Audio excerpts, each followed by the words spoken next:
You're listening to the Archaeology Podcast Network.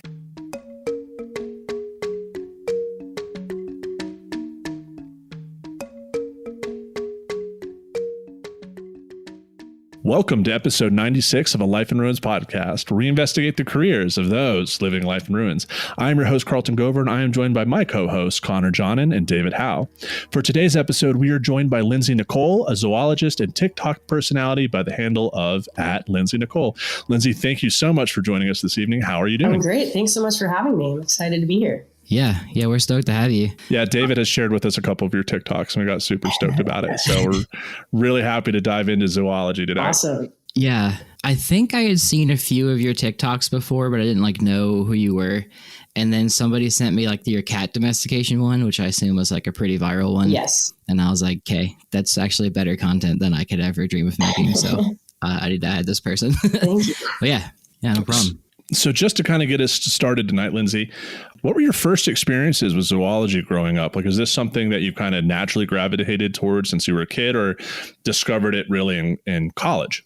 Yeah, surprisingly, I wasn't a huge animal nerd growing up. I loved the generic animals that everybody was into, but I didn't really dive into anything out of the ordinary really until I went to college. And it wasn't until maybe a year or two into my zoology major that I got really into just the weird animals, the extinct animals and everything. So it was later on. Gotcha. Did you have a favorite animal growing up? I mean, every kid has a favorite animal. Yeah, lions for sure. Respect. Yeah. What made you want to do the degree in zoology or go into that? Yeah. So funny enough, because I liked lions so much, I found this volunteer opportunity in South Africa to do at the end of my senior year in high school. And so once I did that and experienced, working with big cats, I switched my whole path. I was going to do criminology, and instead I transferred to Oregon State University to do zoology because I wanted to go into animal care and conservation of big cats specifically. Gotcha. Yeah. Where were you prior to Oregon State? I was at American University in DC. Really? Yeah.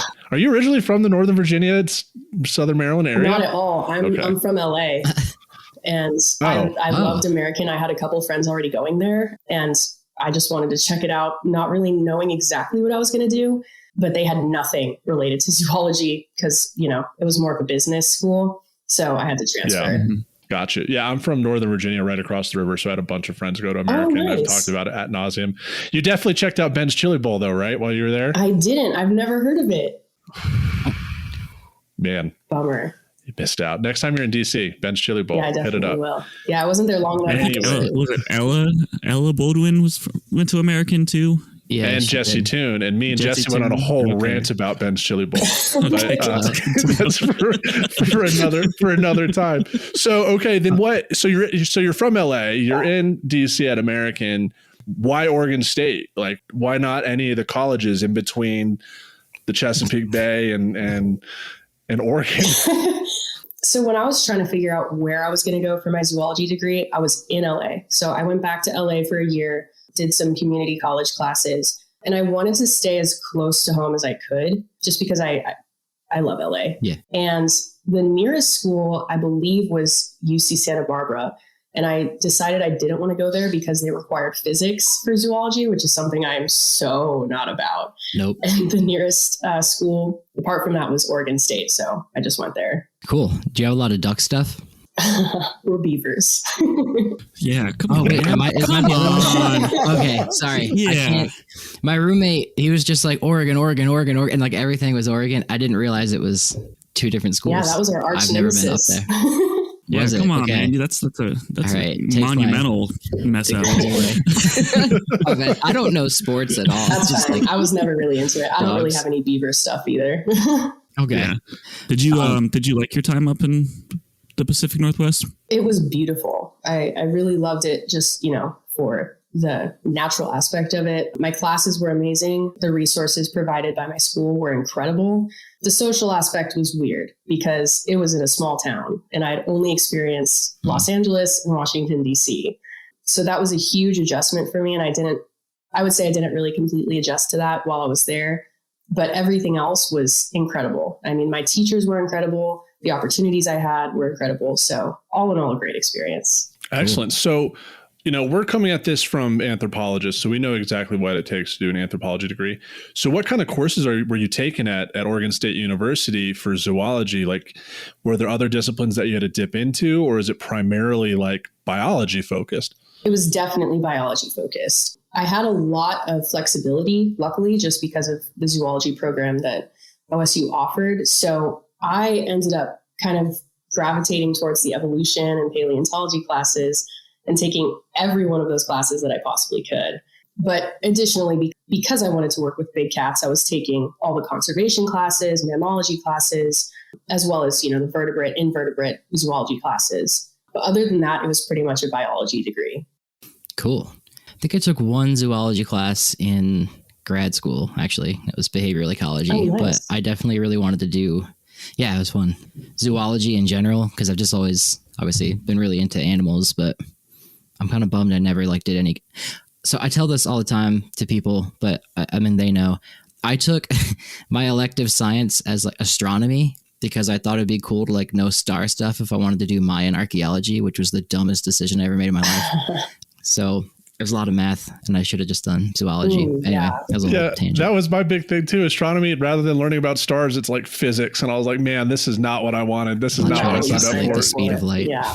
Oh, man. Exactly. See, I want to touch frogs. See, I took conservation biology, like biology 101, which was super interesting. And there was aspects of it I could definitely see myself studying in the future. And I actually really wanted to get in those upper division courses because that's where you got the dinosaurs and all that kind of stuff. But you really needed to build up the repertoire to get to there. Totally. Because I'd probably be way over my head. Yeah, that's the annoying thing about those types of electives is you don't really get to the good stuff for a few years. So you really have to build up for it. So if you don't have the opportunity, then I had a couple classes like that too, for sure. I would say. Yeah. What's one that stands out to you? Yeah. I mean, my evolution classes, I built up to the paleontology classes. So my evolution classes were mainly focused on general mechanisms, while, once I got into paleontology, it was extinct animals. Let's talk about the different geologic time periods and everything, kind of getting more specific into extinct animals, how, vertebrates developed and everything, which is what I really wanted to learn about from the beginning. And so it took a few years to get there. And I'm so glad that I kept with it.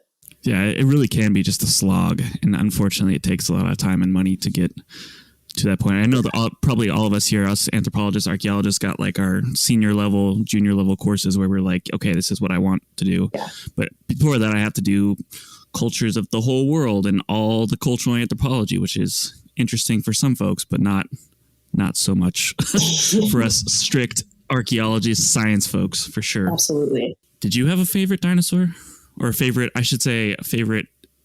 extinct mammal? Vertebrate. Favorite extinct vertebrate. I would probably say Paraceratherium. What is that? For the audience who doesn't know, including myself, what is that? That is a giant extinct rhino, a hornless rhino. They were the largest land mammals to ever exist. A big thing. Yeah. So they kind of looked like a weird mix between an elephant and a giraffe and a rhino. But they were, I think they were 26 feet tall. And just the thought of that, when I found out about them, I wanted to see that in person so bad. And I still do, but they're my favorite. Yeah. Huh.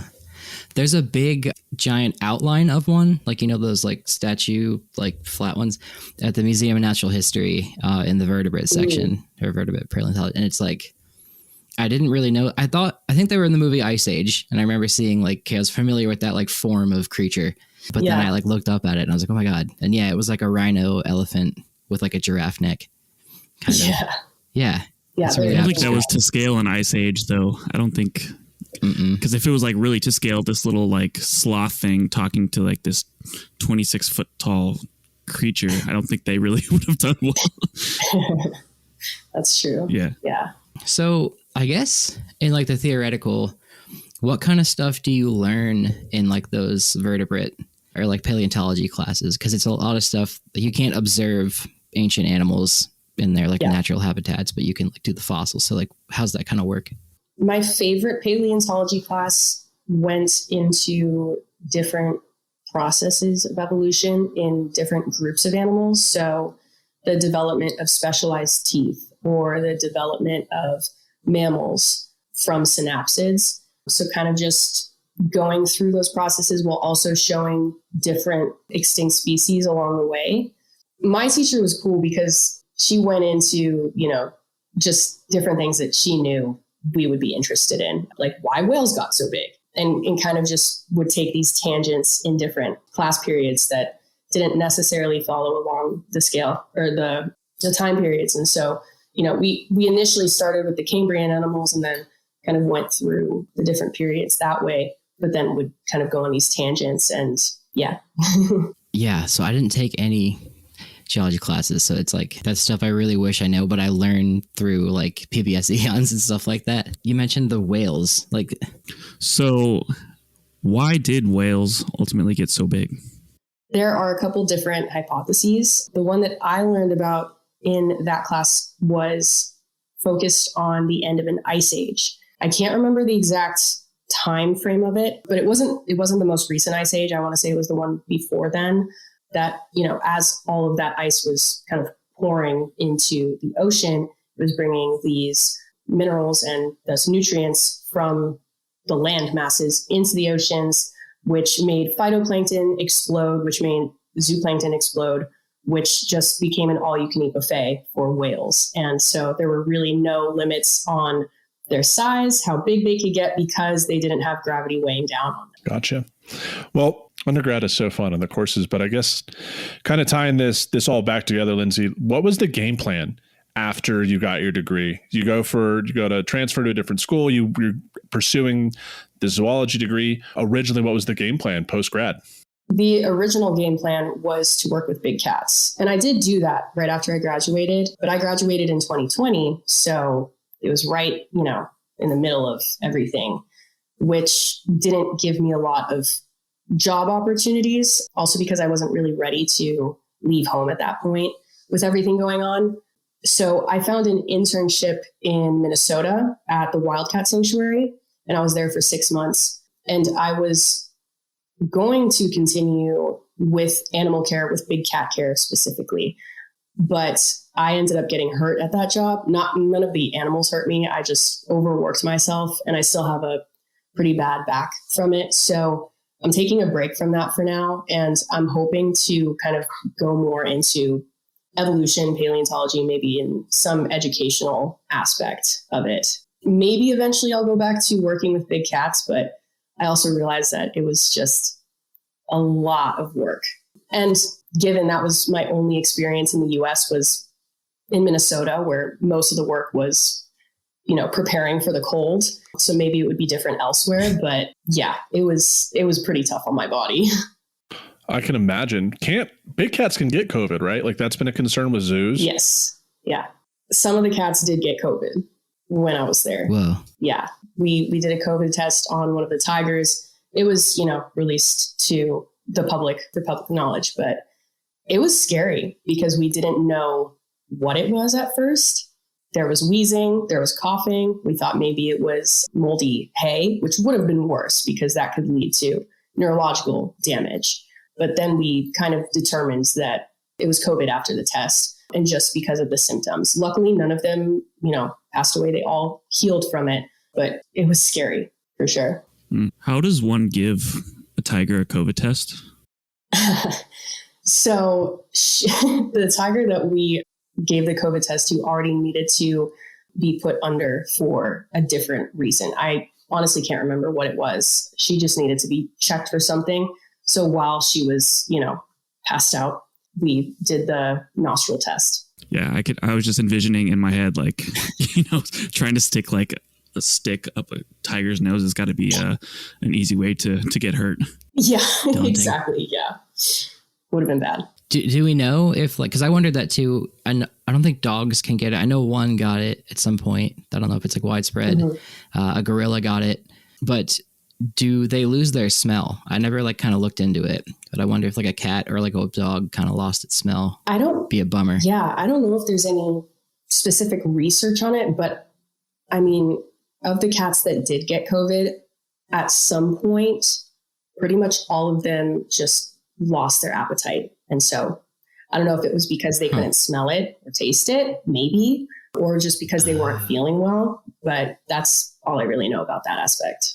I had this like mental image of like caretakers asking the survey questions to big cats, like, can you taste your food? No. Can you smell anything? And just like taking surveys from big cats. But all right. Well, that's it for segment 1. We'll be right back with segment 2, and we're going to get into more of Lindsay's work with big cats because she's done some other stuff prior to being in Minnesota that we really want to dive into. So stay tuned. We'll be right back. We're back with episode 96 of a Life in Ruins podcast. We're chatting with Lindsay Nikole, fellow TikToker. What do the kids say now? Is it TikToker? Yeah, you got TikToker? It right. Okay. I still feel weird about it myself, but you're really good at it. So now we're going to get into big cats and your experiences in Africa and at these different places. But I wanted to start off really quick. Tiger King. What are your thoughts on that? I didn't watch all of it, so I can't speak from, what was actually presented. I heard plenty. So the places represented or shown in Tiger King, aside from Carol Baskin's Sanctuary, which is a whole different thing, the other places are the reason why I went to school to, work with big cats, was to rescue from places like that. When Tiger King first came out, before I had attempted to watch an episode and I just read what it was about, I knew right away that it was going to have horrendous impacts on the big cat trade in the US. And it did, unfortunately. Really? Yeah. I think they went into it hoping to bring awareness to the big cat trade in some aspect and ended up focusing on the drama a little bit too much, to where most of the audience watching it were not really paying attention to the message that was supposed to be there. There's been a huge increase in animals that need to be rescued, from bobcats to tigers, especially in the Midwest, just because, the laws there are different. It is completely legal in a lot of places, which is just terrible. And so sanctuaries right now are actually overflowing with cats because there's just not enough space. So one of my goals, like a big goal of mine, if I ever have the opportunity to do this, would be to open my own sanctuary, just because we are in desperate need of another one in the US. Like a good one. Yeah. So I live outside of Denver, and there is the U.S. Fish and Game repository for illegal animal trade down the road. And we got to visit it because I'm in a museum program as well. And the amount of big cat skins in that place was horrifying. And one of those facts that always stuck with me was the rangers there were like, yeah, there are more tiger skins in this building than there are live tigers in the wild. And kind of went through like most of the things that are from in that repository aren't people trying to smuggle them in. They're trying to smuggle them out because of these people that have big cats, especially in like Texas and Midwest ranches where they raise cats for people to shoot. And it was just like, what? And that has always, I just can't get out of my head. It was a room of death. Yeah. And it was just crazy to see all the animal products that they had. And it was so disheartening. Yeah, it's horrible. On a lighter note, have you guys seen Ace Ventura: Pet Detective? A long time ago. I have not.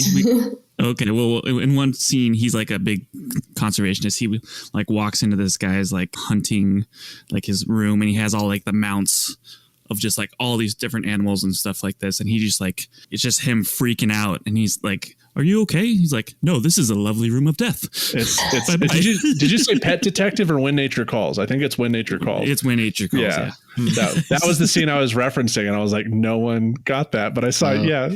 Anyways. It's been a long time. Room of death.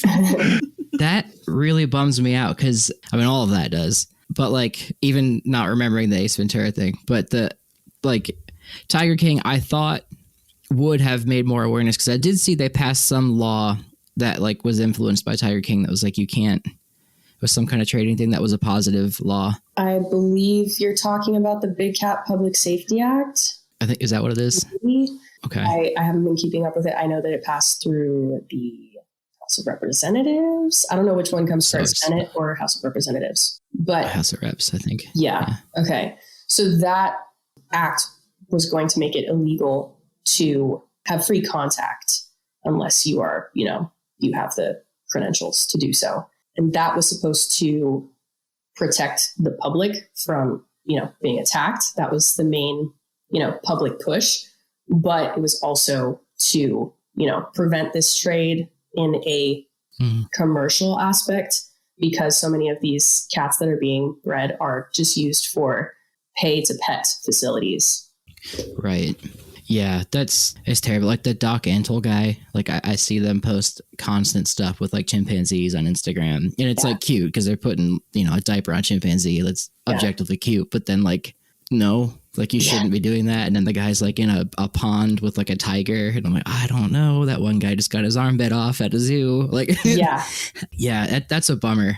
I have more on that, but we should be more positive here. But to the reputable places that you've worked at, Lindsay, like moving on. So you got to work at some really cool.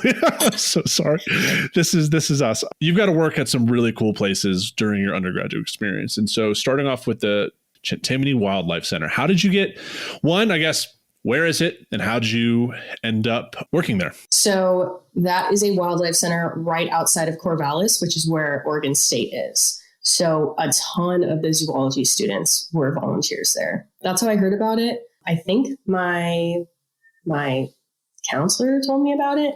So they just rescue and rehabilitate injured wildlife. So, for Oregon, that was a lot of raccoons. There were a couple of bald eagles there, some owls, crows, any of the, birds from around there.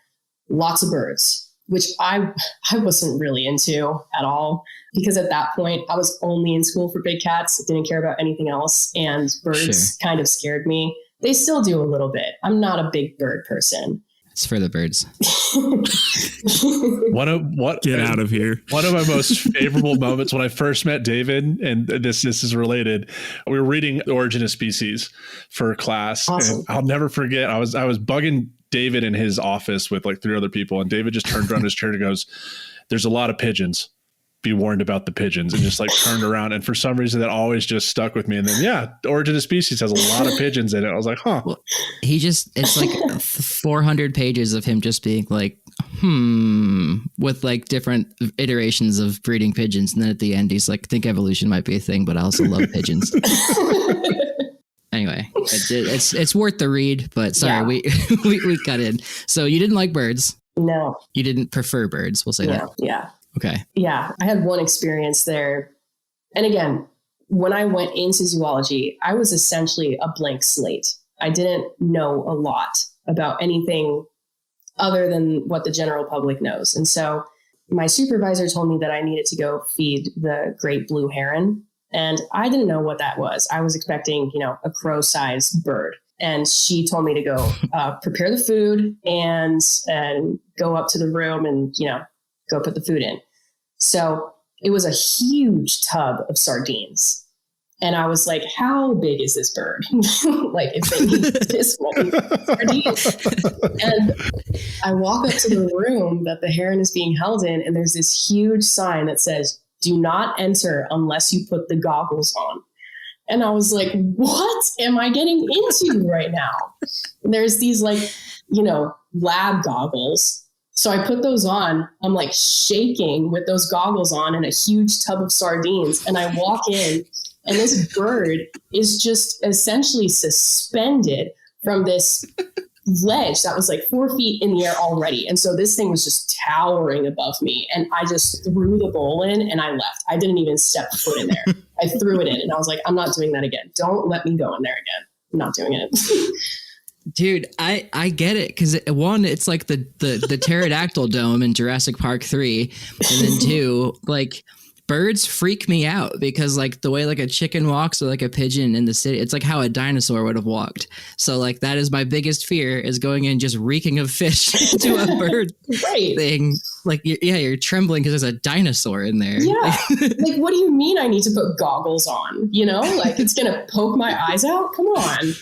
They're like little pock marks on it from like people before getting like stabbed in the eyes. Imagine. Oh my god, I wouldn't have put them on. Was it probably for that, or was it just like so you didn't get fish in your eye? No, it was to make sure, just in case the bird tried to poke your eyes. Wow. I will never look at a heron the same because like I always think they're like majestic creatures out in the wild, like, doing nice things, but they're really eye murderers. Yeah. So good to know. From a distance, just observe from a distance. And you said the task was to feed the big blue heron. So I'm now going to use that as a figure of speech when you got to do something you do not want to do. Yeah. Nice. Okay. Back to cats. So that was it. Chimchimney? Chinchimney. Yeah. Okay. Close enough. Okay. I'll let you continue from there because I forget what to ask. Okay, man. So, all right. So that was like a spring gig going from January to June. Yeah. So okay. And then the following year, you end up in Namibia. Namibia, yeah. Yes. Excellent. Working at the Cheetah Conservation Fund. So you got the big cat experience. So kind of along those same lines, what was that process? That's right before your junior year, right? Yes. Okay. So January to May, how'd you end up there? My school offered an internship abroad, and I, signed up right when I saw it. Luckily, I got accepted. I was a little nervous that it was going to be a really competitive gig, but for some reason, nobody wanted to go there. And so, they accepted me right away. I could not believe it. So, the task was just experience working with cheetahs and, dip your toes in ecology and just animal care in general. It was incredible. It was definitely the most life-changing experience that I've ever had. If I could be back there right now, I would. Awesome. Did you have to wear any special safety goggles with the cheetahs? Not with the cheetahs, no. So what were you doing? Like what kind of roles and responsibilities did you have at this? Was it an internship or I guess class? Yeah, it was an internship. Okay. So I was living there, on site as the lead carnivore intern. So I started off as just an intern, but because I had that experience in South Africa when I was 18, I was, fortunately a little bit ahead of everybody else. And so because I already had experience working with carnivores, they put me in that lead position. So I was generally supervising meat prep, which for cheetahs is a little bit more difficult because they don't have the jaw strength to crush the bones. And so you have to take the small bones out because they cannot swallow them. It could, harm them. And so that was the main thing with supervising meat prep, was making sure that there were no small bones left. I also got to sit in on some workups of new cheetahs that came in. So, just putting them under and measuring them, making sure they're healthy, making sure they don't have any illnesses going on or anything. And that was really cool to be a part of and to help my supervisors with. I also got to help release a hyena that we had been rehabilitating. That was, definitely one of the highlights of my experience there, was just watching. That's a dream of mine. Yeah. Watching the hyena just run back into the wild and disappear it was incredible. So, but other than that, it was, like I said, meat prep, feeding the cheetahs, making sure that they were solid, looking good every day. So where are you getting the meat from? Because I imagine you guys don't have a Walmart that you can go dumpster diving for expired meat like Joe Exotic. Like, how are you feeding all these large carnivores out there? So most of the meat came from local farms. It was the old and retired horses and donkeys. So They would come, intact, and then we would have to separate them, which was a huge ordeal and took a lot of people, especially for the horses. Luckily, the initial part of that, I didn't have to do as an intern. There were people that were hired to do that because, that's pretty traumatizing in a way. Right. But I was involved in some aspects of it. Luckily, I have a solid stomach for that, so it wasn't really a big deal. So your cheetahs ran on literal horsepower? Oh my God. Nice one. That was a good one. It's a rite of passage in anthropology to dissect and rip apart an animal, because you have to do it for some archaeological class at some point, or bio class. And I actually got to take apart deflesh, I would say, a mountain lion, which was pretty cool. Okay. It smelled very bad. The baboon was the worst one I ever defleshed, but yeah, it's like, sorry, you said like taking apart the horse. Like it's just like literally makes me think experimental archaeology. Yeah. I had immediate flashbacks to cutting up that bison with stone tools. And it's just, oh my gosh. Oh God, am I the only person who hasn't cut up like a huge animal? Hey man, if you want to cut up the next goat with Devin, be my guest. I don't know, man. I saw you almost puke like 15 or so times and it almost got me. So for context, we were like throwing this goat that we did experiment. It was dead. But we did like ballistics experiments and then cut it up with stone tools. But then we had to deflesh it and throw it in a domestic colony. And the people that we left it with put in a trash bag in an unventilated shaft and let it rot there for 4 days. And I was stuck in a small room trying to, I'm going to start gagging again, man. Okay, moving on. Yeah, it's not great.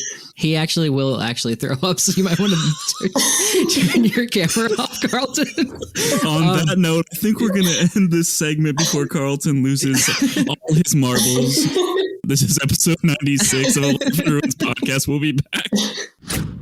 Welcome back to episode 96 of Life in Ruins podcast. We're again here with Lindsay and Nikole from TikTok. In the interim, we had more riveting discussions about dead things, but getting us back on topic, Lindsay, you mentioned the story about the hyena, which is awesome to me. One, like what would be like a great experience or memorable experience you could talk about? And then two, like what is something you'd like to tell the world about, like, you know, taking care of big cats and stuff? I would say probably one of the coolest experiences was at the Wildcat Sanctuary. On one of my first days there, when I was getting a tour of, you know, all of the buildings, there were 120 cats there, from, you know, small little cats to the big cats. And I walked into this one building called Feline Meadows, which is where a lot of the tigers were. And this one Siberian tiger named Tarek would not stop looking at me and following me wherever I went. He just would not take his eyes off of me. And it was a little bit scary, but it was, you know, obviously he was just kind of interested in, you know, this new person he had never seen. But the supervisor I was with was pretty surprised by his behavior and, you know, was thinking maybe I looked like somebody that used to be in his life before he was rescued. But it was so cool. And then when I turned around to leave the building, I heard this huge boom, like against the cage. And I turned around and he's just on his hind legs, just pressed against the fence. And because he was a Siberian tiger, he was, you know, 10 feet up there. And I was just looking up at him and he was just staring at me. And I was speechless. And I still can't wrap my head around the fact that I witnessed that, but that day on, he was my favorite tiger. And the day that I left and my last day feeding him, I couldn't even like see him because of the tears in my eyes. I just fell in love with that tiger. I'm planning to get him tattooed on me, but yeah. Hell yeah. That's awesome. I don't think I've seen a Siberian tiger. I've seen many Bengals. Yeah, I imagine they'd be huge. They don't That's look really real cool. at first. They don't look like real animals. They look like some sort of machine built by somebody to make a tiger look scary. They're really big. I always tell people when I give lectures, or I'll talk about it on Instagram sometimes too, but like there is life on other planets for sure, but like if there was one that was similar to us or just in general, there is probably some cat-like creature there because they are just so efficient at doing what they do. Absolutely. Like night vision, claws, smell, like balance. It's crazy. Cats are nuts. Yeah, man, you get to see that. That's kind of. Did you ever find out why he was? I guess not into you would be the word, but like why he liked to look at you. I guess I don't know. They use one of those cat surveys like they do for COVID. Why do you like looking at Lindsay so much? Left hand, do you like her? Right hand, are you hungry? Yeah, I don't really know. Didn't really ever figure out why, but I always told the group that I was feeding with, like, I'm feeding Tarek. Nobody else is feeding Tarek. Like I got really attached to him. And so I think a lot of it just became, obviously my attachment to him. Yeah. But he was just a huge, lovey guy. I mean, I would never, ever, ever trust, any of the behavior on Tiger King, because at the end of the day, like, even though they're acting so lovey with you and rubbing up against the fence and clearly wanting to be, you know, pet in some aspect, the thought of putting even a finger in, just, you know, with what has happened in the past, I mean, you can feel that power from them no matter what. So I don't understand how people can even get inside the enclosure with them, because just the thought of sticking a hand in is terrifying to me. Yeah. Yeah. There's like that video I've seen on YouTube. It's dude, I have no idea what the context, but he's talking to the camera. He's with a big cat, and there's another cat of a different species, like stalking him and starts booking it. And like a third cat comes out of nowhere, like a middle linebacker, and checks him out and deflects the stalking cat. And the dude's kind of weirded out by it. But I've just one of those things. It's like, you know, Crocodile Hunter. You watch him and he's really good about it. But there's times where he gets snuck up on it. And you're like, man, Steve, come back to us. Yeah. You just R.I.P. taken too soon. Yeah. Yeah. It seems like you can get like a healthy respect. Like that's something that should be necessary as part of that, because they are big murder machines. Mm-hmm. I mean, efficient murder machines. Right. At that. Yeah. Yeah. They're apex predators. Absolutely. I just think it's bonkers that you've had these experiences. Like, I think it's just That's so nuts. Yeah. awesome that you've been put, like, those are, you know, from one group of scientists to another. Like, we hear it from some folks like, yeah, being an archaeologist sounds cool, but you know, some of those experiences you guys in bio have with like living animals, and just as you mentioned, like the raw power that some of these big cats have, and you're around it, is just, that must be just absolutely amazing. I have another one that could blow your mind. Oh, yeah, please do. Let's go. Okay. So same place. It was in the winter months, so it was really cold. So at night we have to bring all of the cats inside, lock them inside, because if they, for some reason, get stuck outside, they could freeze to death. One of the lions, Gino, had neurological issues. So he would kind of just walk in circles and get stuck in it. And it was pretty much impossible to get him out of that. And it always happened outside.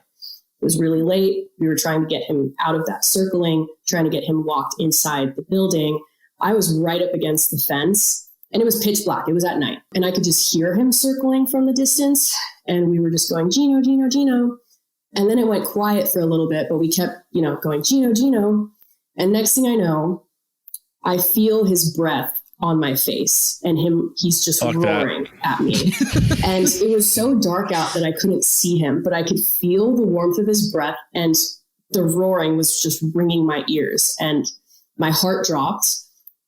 And it was a terrifying experience, just knowing if that fence wasn't there, I would be dead. But because it was also, you know, this is what I went to school for, it was also that adrenaline rush was just like, I love my job. So Damn. I would have been wearing brown Carhartt pants the entire time I worked at that place, because there's no way. I just wonder how many like prehistoric folks in like North America or South America had like a Smilodon or whatever do the same sort of thing. You get the little breath, and then you're just, that's the last thing you feel in this world as this animal destroys you, eviscerates you. Yeah, that's like a rare thing to be able to talk about then. Yeah, exactly. Yeah. You don't really have that experience. That's just how you're done. I always ask this when people are with animals, but like, do they have a distinct smell, or like, could you smell his breath when he was roaring at you? Probably hay, I guess, but yeah, I mean, there was definitely a smell, but I wouldn't say it's distinct. It just smelled warm. I don't know if that makes sense. Yeah, no, that makes sense. Okay. Like a cat breath is always interesting to me, but it usually kind of is like fishy, because I guess that's what their food's made out of. Yeah. Or like canned cat food. Anyway. Well, I got one question. Are their tongues really crazy too? Because they're like domestic cats roughness, but like on steroids, right? Yeah. Yeah. So it just looks like a giant domestic cat's tongue. They constantly groom themselves too, and that's really loud, just because of how big their tongue is and those bristles. Huh. Like the fur is loud, or like the licking sound's loud? The licking sound is loud. Huh. Interesting. Yeah, things you'd never think you'd hear. For sure. So obviously you are a TikTok personality. That's why we invited you on, and how we know about you. So what are kind of some positives and negative things that you see as being part of a TikTok community and being a creator?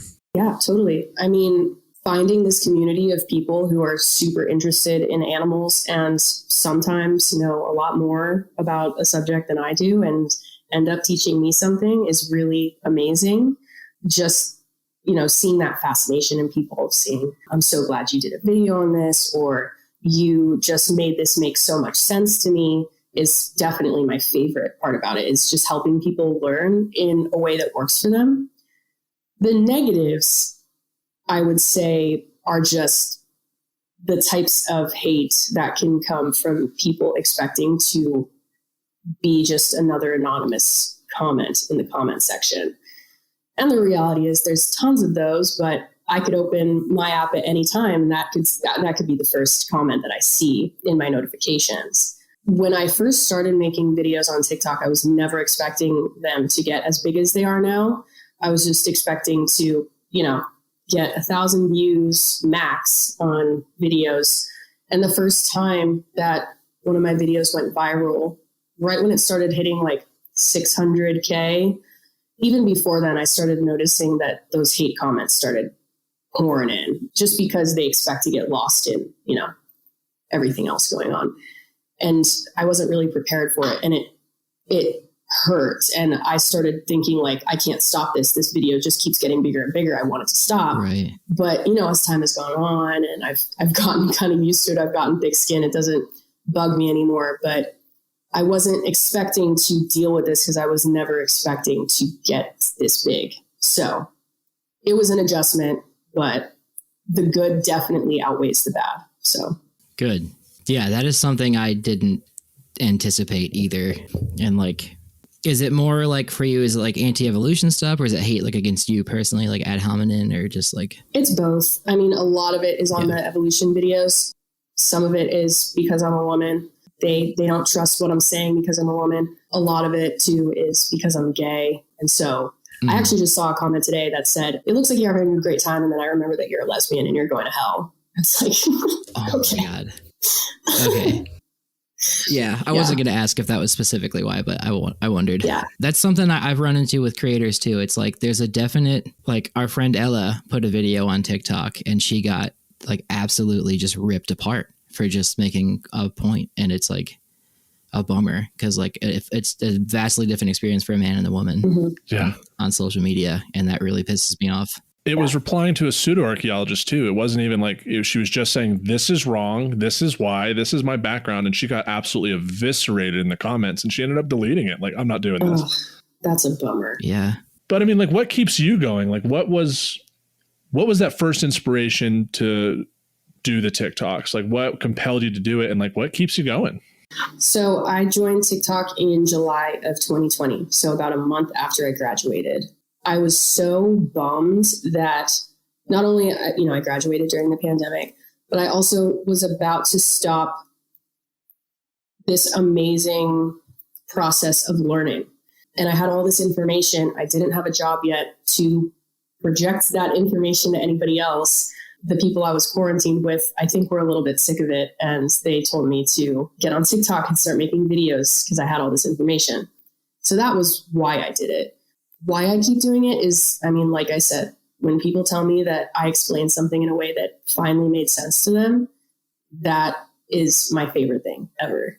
I love that, like, I've been able to somewhat create this community, in the comment sections of people connecting in different ways about different topics and just educating, just getting people aware of different, topics, especially evolution, because a lot of the comments on there, the positive comments are, I wasn't taught this in school, or I am not being taught this in school. And so thank you for, providing this for me. And I love that. So. Yeah. Awesome. We had, his name's Isaac, but we had Zeke Darwin on the other day too. Like he teaches in rural Kansas, not rural, but next to Westboro Baptist Church. Yeah. Yeah. Yeah. And like as a teacher during the day and then on TikTok, it's just the evolution comments are crazy. I haven't gotten so many like, evolution is wrong. I get like a few. There's always going to be like, what are you going to do? Right. But like, I agree. Like, I haven't really talked to somebody with that same experience where like when somebody says, I never thought of it that way. Holy shit. And like, like it just evolution isn't taught very well in schools if it is taught. So like people just have no idea. And then like they just think it's like that linear from a monkey to a person. And that's just like not the case in the slightest. Right. And it's taught in a way that just removes the magic of it, I think. I think I was taught the perfect way in college by the professors I had.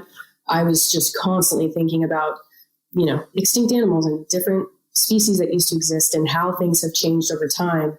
And I think generally, especially in high school and stuff, evolution is just, got to make the flashcards, got to get the vocab down, like got to get everything right on the test and then just let it go, as is everything in high school. But just being taught the right way just makes you think about the world differently and ecosystems and, species diversity differently. And it's an incredible thing to kind of open your mind up to. Yeah. I think Carlton and Connor can speak to this too, but in grad school in like arc theory or cultural theory, like you're taught, like you have different lenses that you put on to like look at different, to view science different ways. And like an evolutionary way of looking at things is a certain, like, once you understand that, like the whole world makes a lot of sense. Like it's like the animal kingdom specifically and like bugs and yeah, it just bums me out that people just don't, not that they don't get it or that they don't want to know about it, but that people don't get it, like how cool it is. Yeah. I agree. Yeah. Even if we take man or humans out of the story, like that story is still super, super interesting. You know, I think it's like, if just the story of how things go from, dinosaurs to even closer to us. Like I know some of your videos on like recent megafauna in South America stuff. It's just really, it's really interesting. And it's sad that it's become this buzzword, this negative topic that no one wants to teach, because like you said, it's absolutely fascinating. I guess as we wrap up here, I don't want to ask you like 4 questions, but I'll put it this way. If there's something you'd like to tell the world either about, like what do you want to do with your TikTok? Something about big cats or just anything like that. Like what would you just like to say? Oh man. I guess I would say just respect the power that animals have, that ecosystems have, that, this whole entire planet has in, the process of natural selection, and understand that there's a much bigger purpose than you. And you are part of a very big purpose.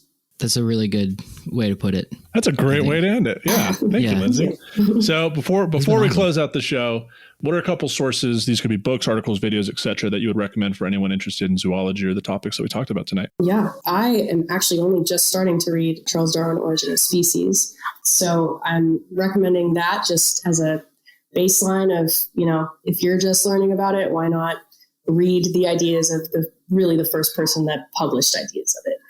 I would also recommend My Octopus Teacher on Netflix. It's pretty educational, but I think it also just really has that magic of respecting ecosystems and understanding the bigger, mechanism of this.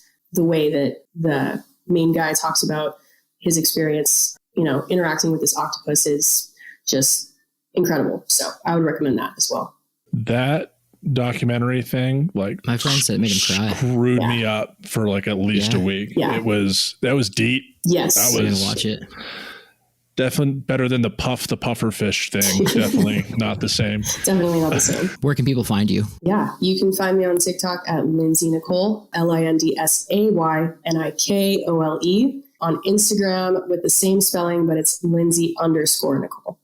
Awesome. I think we're friends on Instagram too. Yeah. Very cool. Yeah. We are. Did I also see that you have a coloring book out? I do. I made a deep sea coloring book. It has 20 different deep sea specimens with tons of space to create a whole environment around them, as well as handwritten informational messages about each species, where you find them, cool different qualities about them, all wrapped up in a coloring book. Cool. And you will be able to find that link to that stuff, TikTok or Instagram, in the show notes. So we will have that there.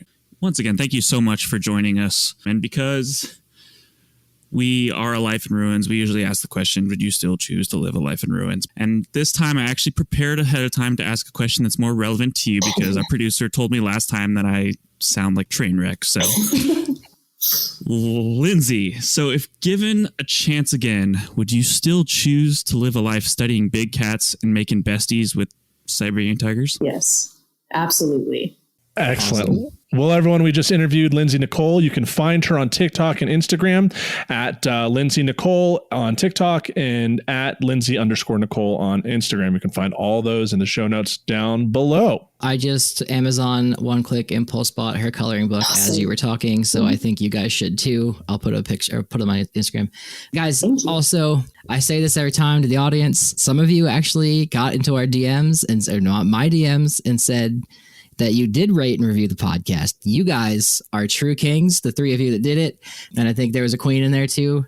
Either way, great people is what I'm trying to say. We don't need to put any genders on it, but keep doing that. Rate and review the podcast. It'd be great for us. Just please do it. And I will send you a sticker if you do it. That seems to incentivize people. And to the folks that did leave reviews on iTunes and we have no way to figure out your address, can you please email us at lifeandruinspodcast@gmail.com so we can fulfill David's spur of the moment guarantee of receiving stickers. I don't want to buy stamps, guys, but I'll send them. Lindsay, it's been great. This is actually one of my favorite episodes, I think. This was Oh great. my God, I'm honored. Thank you so much for having me. And with that, we are out.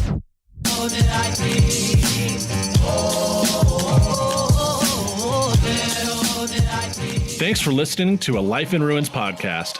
You can follow us on Instagram and Facebook at A Life in Ruins Podcast, and you can also email us at alifeinruinspodcast@gmail.com. And remember, make sure to bring your archaeologists in from the cold and feed them beer. Well, it's that time, everyone. For Connor's closer joke. Connor, what do you have for us today? So I wrote this myself, so it's going to be terrible. But it is biology related and archaeology related. So an archaeologist is walking in a field and trips over a mound of dirt and unfortunately falls and breaks his neck. Passes away. RIP. Very sad. It doesn't normally happen in the field. It's just a joke. Let me have it. His coworkers want justice and ultimately find the animal that created the mound and arrest it. What did they charge the animal with? Involuntary manslaughter. Oh, Jesus, Connor. Thank you. And with that, we are out. That was complicated. Oh my God. I didn't know where we were going with that.